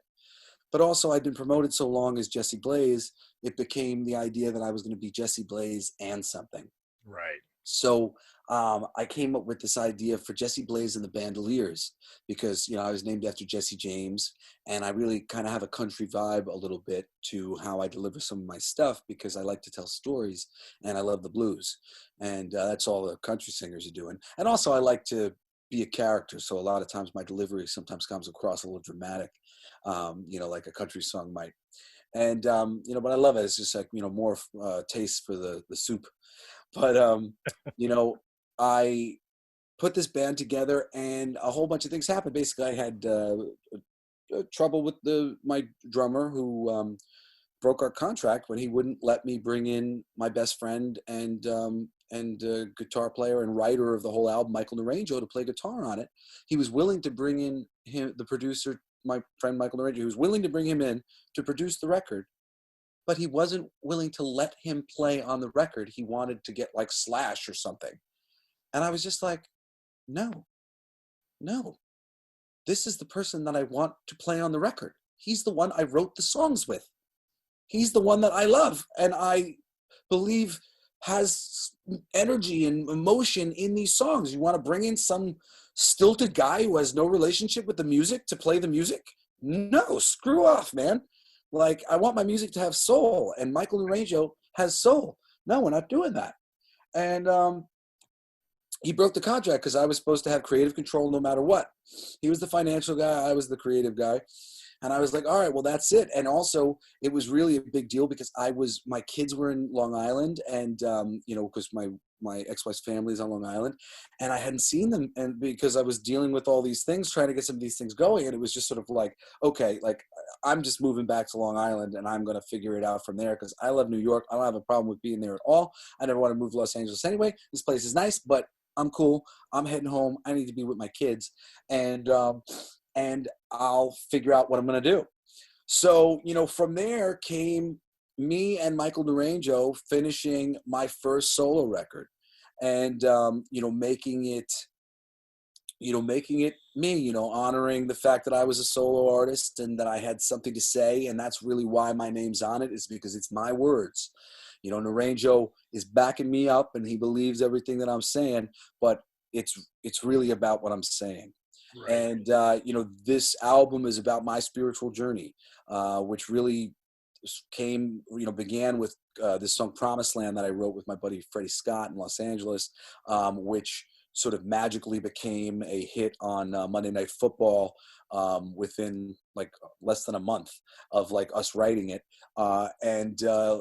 Millions of people got to hear it, but we didn't have a music video or anything to capitalize on it at the time. This was just one of many songs that were in my writing catalog as a person who was writing music for behind the scenes. Right. And so, that song really inspired me because it had some blues and some soul about it. And I got to use my dynamic range and sing really high and sing really low. And that was the beginning of me sort of processing what I was going to do, which was make music that just had a lot of layers to it. And it wasn't really one thing. It was, an amalgamation of things like the magazine that I want to make. It was just all the best of all the worlds. Whatever I saw that I thought was great, I was just like, let's steal that. Let's use that. And certainly it's got some authority and it comes from a place of anger and frustration with this bizarre world that we're living in, definitely. Right. But really it's about, the Klingons' journey to enlightenment. The football player who never met an SUV he couldn't demolish with his body and walk away from it like nothing ever happened. And how he realized the error of his ways and let go of all this damage that he did to himself and healed himself and got calm and got relaxed and got a proper attitude and a balanced perspective, on all the craziness going on in the world, and learn to love the Republicans as much as he loves the Democrats and everybody all over the world, because we're all one. And, we're in this together and we got a planet to save, and we need to just stay calm until we get on the same page, because it can all work out. It's just when we keep thinking that it can't, that it doesn't. Well, you know what? I know you kind of didn't want to talk about the creative process of the album, And I'm sorry I put you in that position, but I'm gonna tell you something. No, I'm glad we did. I had to go over it. I'm gonna tell you something. You inspired me, and hopefully you inspired people listening to this podcast. But you inspired me because I have been toying with a solo album, and like you, I never wanted to do like Christopher Stolle. You know what I mean? Because I feel like such a jerk off, man. I really do. I hate it. I'm Jesse Blaze. Yeah. I never wanted to do it. And I used to argue about it. Even the band that I made you promise to listen to, we were having such a problem coming up with a band name. There was talks about just making it Christopher Stolle's band. And I'm like, no, because I always felt like it's a team effort, not me. I don't want the 50-foot fucking walkway ramp. You know what I mean? In the crowd. It's not me, and you guys, it's all of us together. So, but because of the fact, like you said, it's like I didn't want the hassle and the aggravation of wanting to put together another band and all, especially with being older, have kids and everything. I do podcasting because I can't really afford to go out and do anything else. But and I felt like I had things to say, so I started working on an album that I titled Forgotten. And Forgotten was simply because of the fact it's been 12 years since I've done music. It's been, been a minute. About as long since I've done wrestling. Nobody knows who the hell Christopher Stolle is. You know what I mean? Or Matt Wild as I was in wrestling. Nobody knows who I am anymore. So I've been forgotten. And that's kind of the subject theme that I did. But I went industrial because I'm doing it all myself. I'm doing all the music and everything else myself. And it's not ready. I'm not proud of it. I've got about 6 songs completed out of it. I love industrial, man. I bet I'll love this. It's rough, and I've always wanted to have an industrial band. That was one of my main things. Like I kind of went soul over time, but forever I just wanted to write and have an industrial band. Actually, Juggernaut, which is like one of the songs that I'm known for, that was originally meant to be more to the feel of Dope Hat. That was like a you can't slow me down, I'm unstoppable, can't cover me up, and I just had this cool cycling thing, and I really wanted an organ player. One day I'm gonna have a boss ass organ player on the stage. I love the organ, dude. Well, I one of the songs I was actually working on, for the album was called After All This Time. And quite honestly, even to my own ears, it sounded like 9 Inch Nails being bastardly raped by Pink Floyd. So very 9 Inch Nails meets psychedelic, you know what I mean? Like, and to my ears, but that's one of the ones I'm more proud of. But I mean, what I meant by inspiration was not to promote my own album. We're here to talk about yours. But what inspired me is that I was losing faith in this album. I really was. And I was especially losing faith in the fact of like titling it Christopher Stolle Forgotten. Yeah. But what you said and what it meant to you, this process to get to your album, has kind of reinforced me to say, you know what, I got to let go of the ego and just, if I feel like I got something to say, just say it. Yeah, own the fact that you got something to say, Oh, so you're Jesse Blaze? Yeah, I am. I'm Jesse Blaze. Whatever. That's who you are. That's who you're here to be. Can I recommend? I think Stolle's band sounds really cool. Well, Stolle's band. At 43 years old and now 230 pounds, I'm pretty sure nobody wants to see my old fat ass up on stage anymore. Stolle's band sounds dope, man. I think you lose the Christopher and just go Stolle's band. Stolle's band. Stolle's band. Just says Stolle's band. It sounds good. You know why? You know why it's so great? Because Stolle sounds like a nickname. So it sounds like your band has dubbed you Stolle. You're Stolle, and that's your band. So it doesn't come across quite so egoically. Right. Well, that's not bad. That's not terrible. I'll Christopher Stolle. It's like, do we really need your whole name? Christopher Michael Stolle. There we go. I'll throw the whole thing. Yes. But Stolle's band sounds like I'm a dude with something to say, and I got support of my band. Even though there is no band. Yeah. Yeah. I am. That's all right. The band that I love, what is it, Die Antwoord. DJ High Tech, I'm pretty sure he's just the record player or the program system they use. So DJ High Tech, think you can fuck with something like this? So I got to say it for myself here. Thank you so much. And like I said, hopefully listeners will get the inspiration from them too. Guys, you can have a voice, you know, and there's no shame in being proud of what you bring out to you. And I think that's exactly what, you know, correct me if I'm wrong here. That's exactly where you were going with that, with the writing process of this album. Is it's okay for you to be proud of what you're working on and put your name on it. And you know, that's what I took from it anyway. There's a song called Number 149, and I really hated it because I wanted to redo the vocals, and Michael kept reproducing it over and over again because he basically thought I was saying I didn't like the production, and I'm like, no, I don't like me. I don't like me. You're not going to change my opinion of me. I don't like me. Ugh. I want to cancel me from the record. But I eventually, he actually did produce it pretty cool in a way that really leaned itself to my vocal performance, which was just a bit sketchy. But it's a song that means something to me, and it's just kind of a raucous tune. And the main bit of, you know, that we repeat in the song is you got to do what you love somehow. And, you know, and that was something that Mother Ayahuasca taught me. It's, you know, crazy. It's so much of the album is littered with, you know, my lessons from ayahuasca. The third track on the album is called Get Smart. And that's about what Mother Ayahuasca told me, which was, you know, you're a songwriter, you have something to say, and you have to go and do, you know, what you're here to do, and stop feeling bad about it, and stop doubting whether or not you deserve to be there. You do. And that's it. And go do it. You got to do what you love somehow. And, you know, I really, when I sing that, I mean it. And the whole song is sort of a you know, Junior Woodchuck Scout book guide to not being an asshole.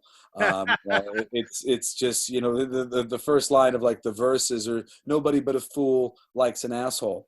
And that was originally my chorus. I had a chorus where I was just repeating, nobody but a fool likes an asshole. Nobody but a fool likes, nobody but a fool likes an asshole. Nobody but a fool likes an asshole. Nobody but a fool. And I just sang that forever. But that ended up becoming the beginning of the verse for this thing that was just all about not being a jerk, you know, the way to don't be a narc, and, you know, don't be a tool, and, you know, don't be a rube, and you gotta be as smart as everybody in the room and honor everybody in the room. And when you're the coolest man alive, it doesn't matter if you're late to the party, everybody's just happy to see you because you treat everybody right and you do the things the right way. And there's a little bridge that's inspired by my father's experience in the music industry, where basically he was told, you know, best smarten up, boy, you know, this is it. This is your opportunity. And if you don't do it the way we want you to do it, you're not going to have anything. And that's bullshit, fortunately. You know, and the chorus, you know, ends on, you got to do what you love somehow. And you got to find a way to align with the things that you want and, you know, make a living that way, make your way in the world, make yourself valuable, doing what you love, because otherwise you're just going to wither away and die like I was, as I was just freaking beating myself up, making myself suicidal with sort of self-doubt. And like, you know, my perspective on myself was so awful. It was incredible. I mean, like when I like finally connected to a couple people who were like very respectfully, kindly kind of just going, you're very good at this. And I was just like, am I good at this? You know, like pulling my fingers off the, okay, I can accept this. And, you know, just accepting that at the very least, I love doing it. And I love the people who love doing it. You know, the reason why I love Savage Dragon, the reason why I got into Eric Larson, you know, Eric Larson's book was because of him. It was because of just how much he loved comics. He just loved the art form. He made me appreciate it. In his letter column, I would just read everything that he had to say and follow any work that he did, any book that he put out, any just little 2 pages here, 1 page there, an interview. He loved it. He just loved Jack Kirby, and he loved all those people, and he made me love them too. And to this day, I really have not read as much Kirby as I would like to, or any of his heroes. They're not really my heroes. My heroes were his generation a little bit, and more the generation that came after it. And you know, but it was his love of, and I'm glad I'm saying this out loud because I realized that that's what I can be for other people too. It was how much he loved it all that just made me love it so all the more and want to get into it. And then my first chance I got into Deadpool, and then I got into Marvel Knights and reading Daredevil, and got into Punisher, even though that freaking Angel Punisher sucked ass. But I love the Punisher anyway. And, and then eventually me and my buddy, he was a DC guy. I was a Marvel guy. And, I got him into Savage Dragon was really the main thing. And he got me into Batman.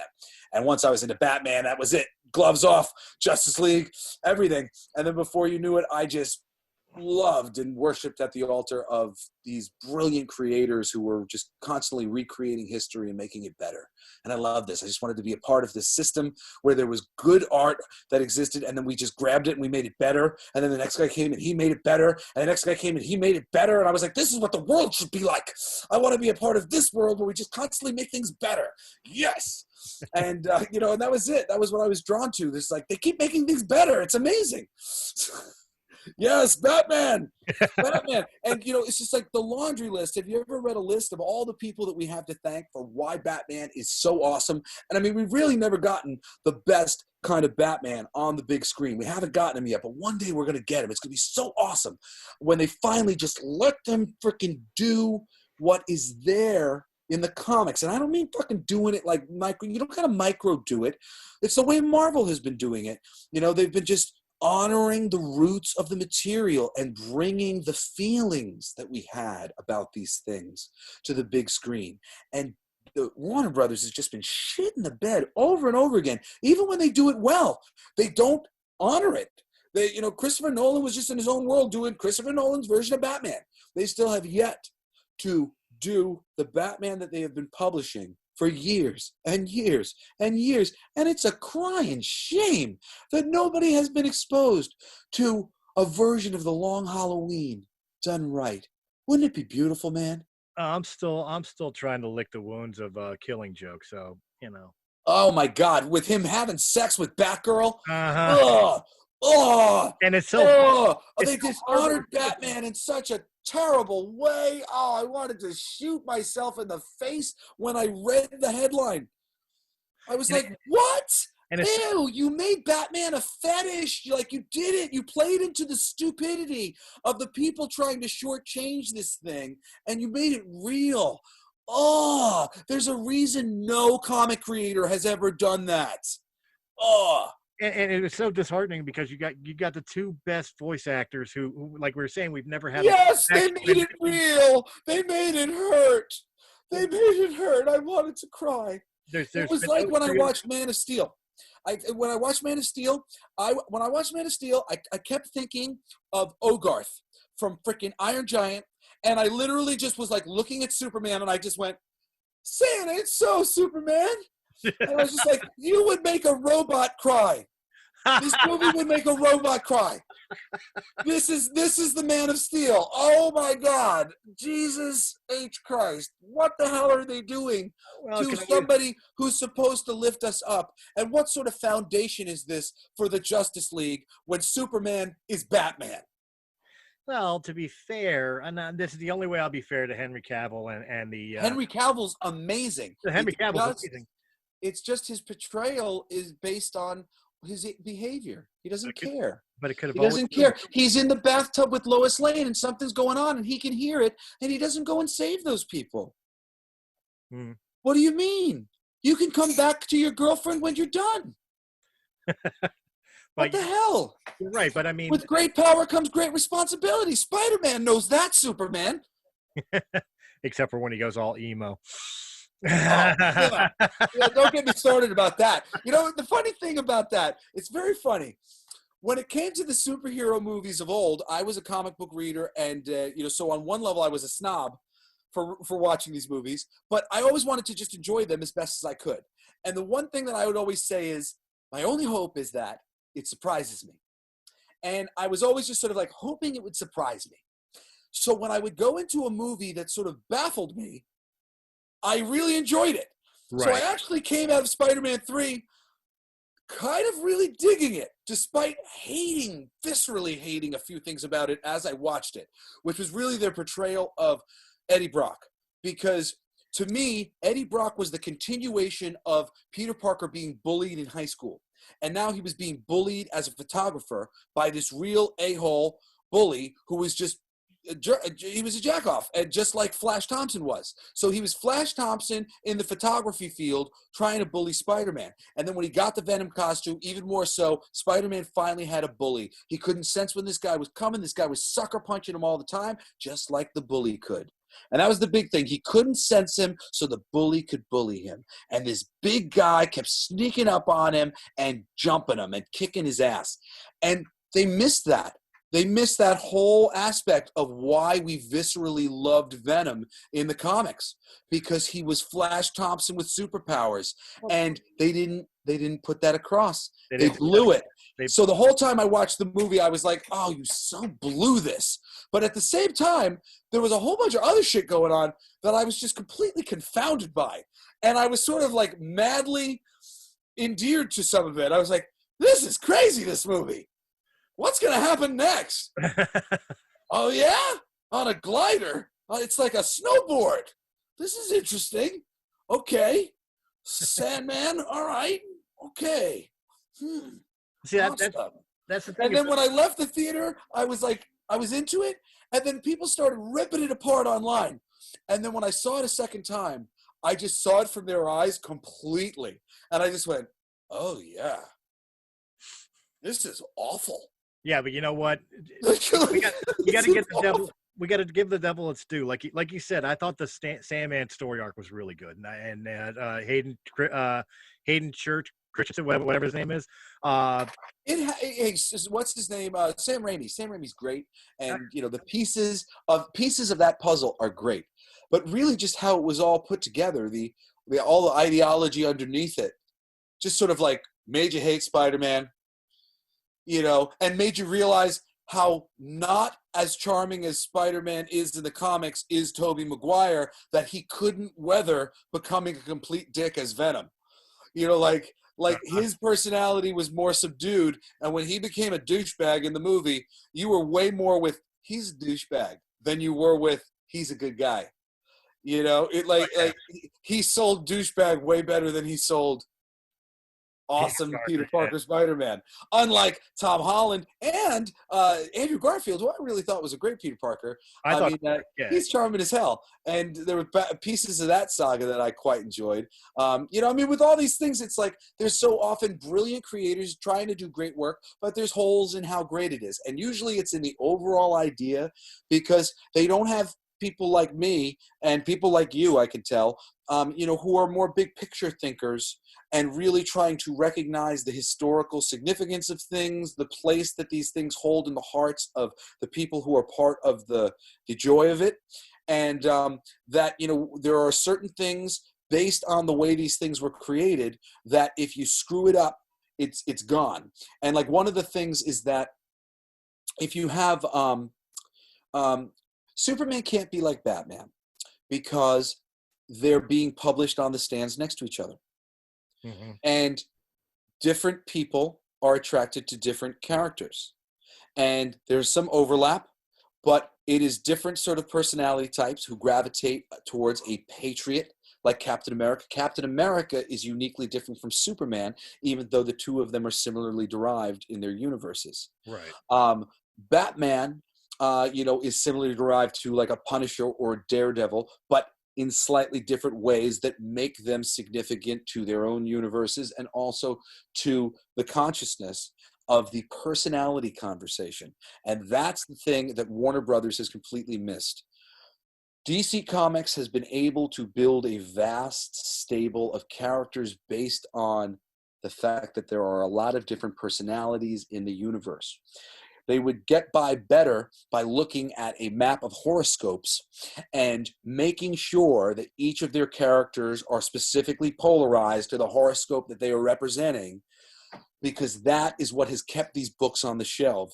That is why Green Arrow has a book that has been consistently on the shelf, because Green Arrow, who seems like a character who should have been canceled long ago, how did this motherfucker survive comics? He survived comics by being a super leftist, sort of kumbaya Martin Luther King representing white guy who was into that politics, practiced what he preached, and was trying to make the world a better place very, very specifically in that vein, and questioned the totalitarian nature of a Justice League and these powerful beings, having some sort of say over the earth. Like, what if Superman went wrong? These are very good questions to ask. Fortunately, Superman is the Man of Steel, and he never goes wrong. Occasionally in the comics, people have taken him there for shock value, but in general, that's editorial mandate and not something that the writers have ever really wanted to do. Most of the really great writers of these characters love honoring the roots of it and just being additive to it. And those are the creators that I love and I admire the most. So, I mean, really, it's just a shame that they have not recognized the inherent goodness in each of these characters being unique and not all being some 90s send up to like XXX or something, which they seem to want to make all their heroes to sort of like dust off they're in their underwear and stuff.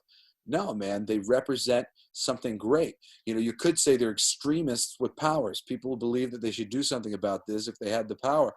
And but they're the ones who are doing it the right way, on some level at least. I mean, at the end of the day, they're all just perpetuating violence and really probably making the world way less of a better place than they realize. But vigilantism, taking the law into their own hands. Yes, but through these stories of conflict, we actually do learn how to handle conflict better. And and I really do believe that they do way more good than any damage they might do by portraying violence, because what they portray more than anything else is idealism. Various ideals. Batman has a different ideal than Superman. Superman has a different ideal than Martian Manhunter, has a different ideal than The Flash, has a different ideal than Nightwing, has a different ideal than Robin, has a different ideal than Supergirl, has a different ideal than Wonder Woman, has a different ideal than John Constantine, has a different ideal than Sandman, has a different ideal than, oh my goodness, Entrigan, the demon. Couldn't remember his name. They have carved out their unique place in the mythology because of the unique thing that they represent to us. And some of them did not come out of the gate with any unique thing. Often it was the person who came along later and again and later and again who would finally add in that thing. I love to talk about the fact that Rob Liefeld takes way too much credit for Deadpool. It's great that he created the visual for Deadpool, and awesome. Thank you. More power to you. Except the Deadpool vision that really became popular and that so many of the fans love is the more bulky Deadpool created by Ed McGuinness, which gave us the humor and physicality of Deadpool that we would take on. The ninja Deadpool, where he was just kind of a ripoff of Snake Eyes, was not as appealing as the more fun, goofy Deadpool that we got from Ed McGuinness. He created that idea along with Joe Kelly, who I think really propagated so much of that idea, really making him the Merc with the Mouth, having him break the fourth wall in so many different visceral ways that made us feel like he was us, and also making him a Muppet. The reason why we love the Muppets is because, and this is the things that people have to know who are controlling these properties. The reason we love the Muppets and why it hasn't been working is because they've given them success. And their struggle was our victory. They were so bad at what they did, yet they kept showing up and doing it anyway in their rundown little, ramshackle theater.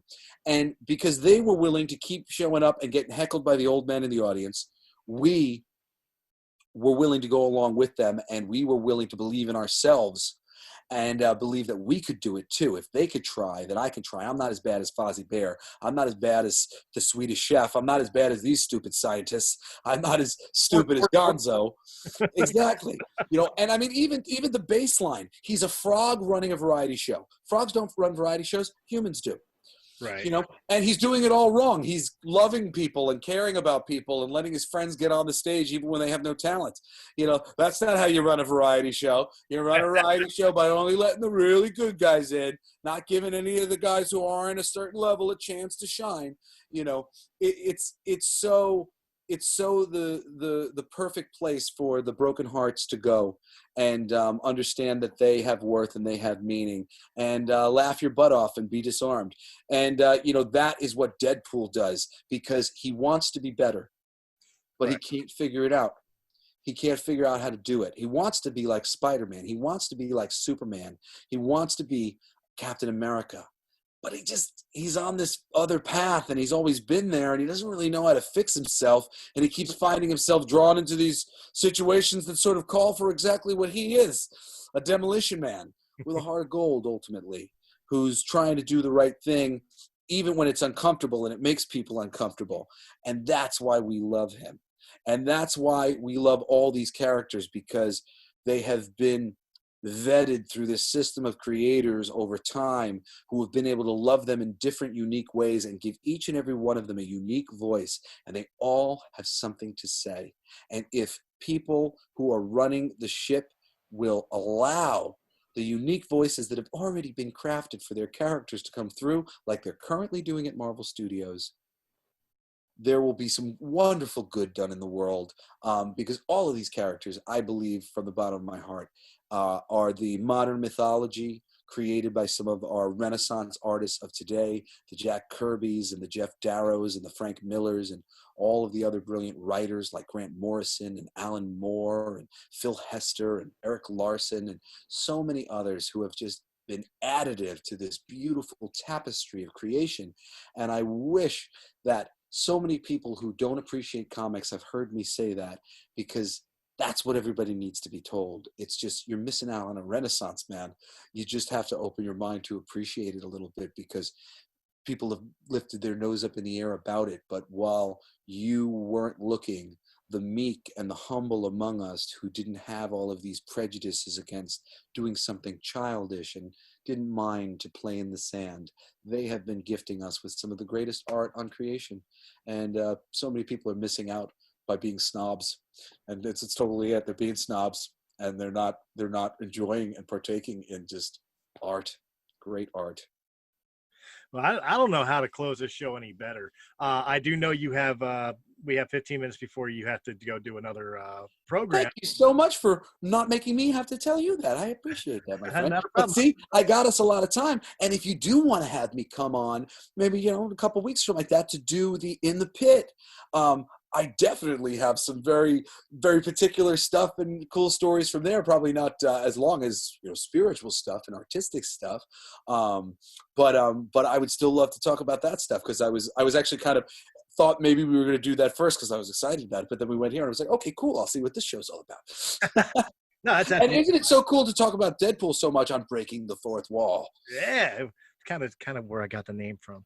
Oh, hey man, I love Breaking the Fourth Wall. I'm a Mel Brooks fan, and all the winks and nudges to the audience in his movies were just my favorite parts of the movie, where they just brought you into it. And I guess that's why I like those magazines like Wizard Magazine or, Stan Lee standing on his soapbox, because you feel like you're a part of the experience. Well, when I do In the Pit, I definitely want to do In the Pit with you. So you're definitely invited back for that. And I'm going to have another friend of mine on with us. She is starting a music promotion company out in Colorado. I think you two would get along really well together. Oh, I'd love to meet her. So with your permission, I'll definitely bring her on, and we'll have the round table talking music. But I love round tables. I believe they all should be round. I don't mind. My computer's on a square one right now. Yeah. It's a round table for a reason.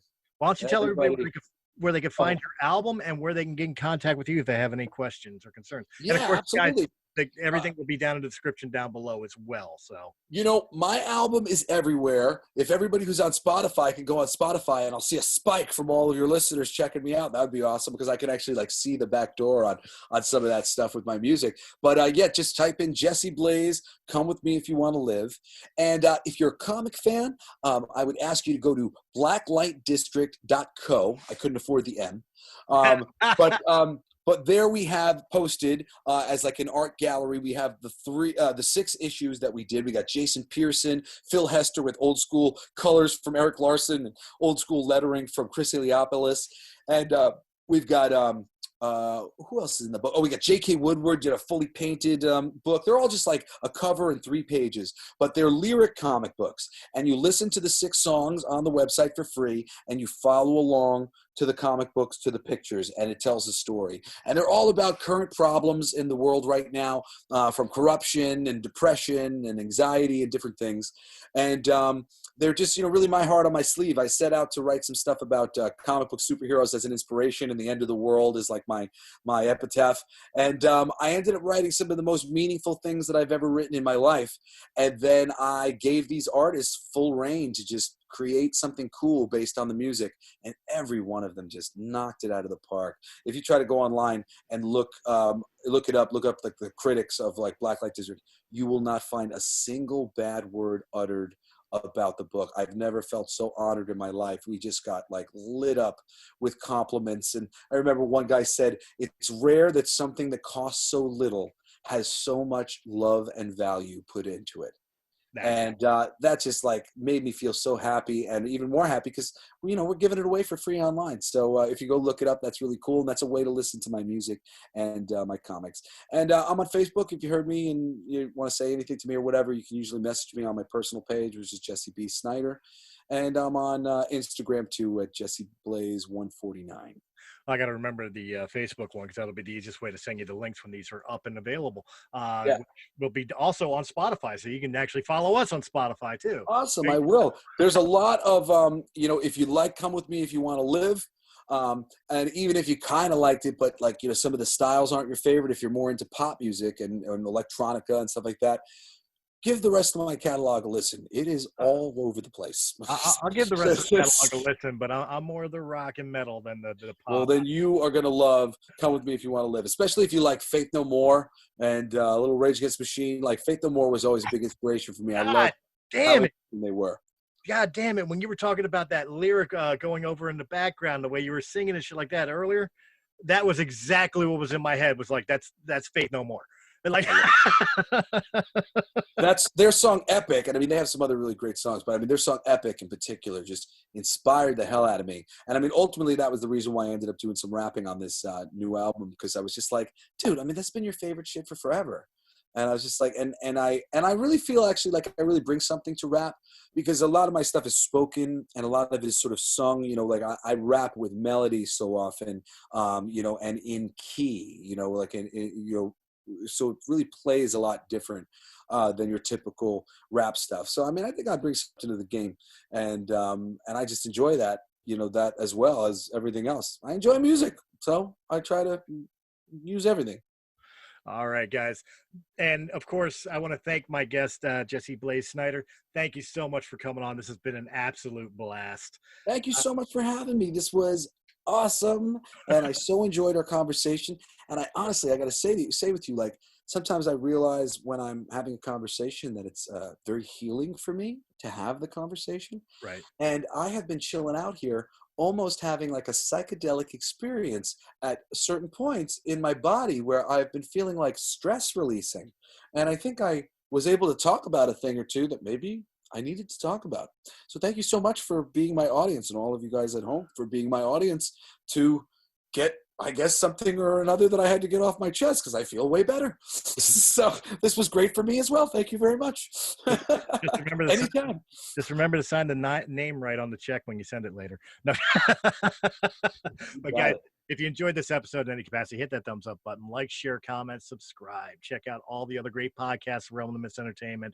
And of course, if you prefer your podcast in audio only format, as you heard me tell Jesse there, you can find us on anchor.fm, Apple, iTunes, Spotify, Pandora, or wherever quality podcasts can be heard. Again, also keep an ear out for In the Pit, where Mr. Jesse Blaze is going to come back again. We're going to argue a little bit about music. And hell yeah, I'm in for it. Getting in the pit. Who sucks and who's cool? Yeah, in the pit. In the pit. Hey, I have some opinions. I'm going to get myself in trouble. I'm going to put my foot in my mouth. But you know what? I mean, like, really, I love everybody, and I appreciate what everybody has to offer, and I know I can get to that place with anyone. But at the same time, I do have a lot of thoughts about who is doing music right and who is using their power for good, because I believe with great power comes great responsibility. And there are some people who I think have not realized the power that they hold and are inadvertently not always using it for good. As a matter of fact, I now know how we'll do In the Pit. I know how we'll do it. I promised I would review his album. He promised he would review mine.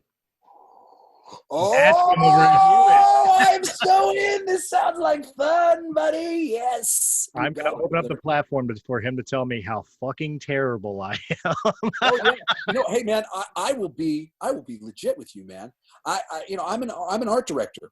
All I do is work with artists and stuff. And you don't do anybody any good by mincing words. At the same time, you don't do anybody good by hurting their feelings and insulting them and discouraging them. So it's always a matter of, the greatest reviewers online are the ones who are like, I appreciate what this person was trying to do, but, it plays a little bit more like this. Right. So, guys, keep an eye out for that, and I will catch you on the next Breaking the Fourth Wall. Have a good night. Hey guys, it's Chris from Realm of the Mist Entertainment. If you enjoyed this video, please hit that thumbs up button. Like, share, comment, subscribe. Check out all the other great podcasts that can be found on Realm of the Mist Entertainment's YouTube channel or our sister channel, Sounds Dicey Gaming, for all your tabletop needs. And if you prefer your podcast in audio-only format, check out Realm of the Mist Entertainment on Anchor.fm, Apple iTunes, Spotify, Pandora, or wherever quality podcasts can be heard. To our Patreon supporters, we thank you very, very much. And if you're interested in being a Patreon supporter, please go over to patreon.com/Realm of the Mist, and just $1 a month gives you exclusive content and helps our channel out greatly. Guys, again, thank you very much for joining us, and we will see you on the next episode.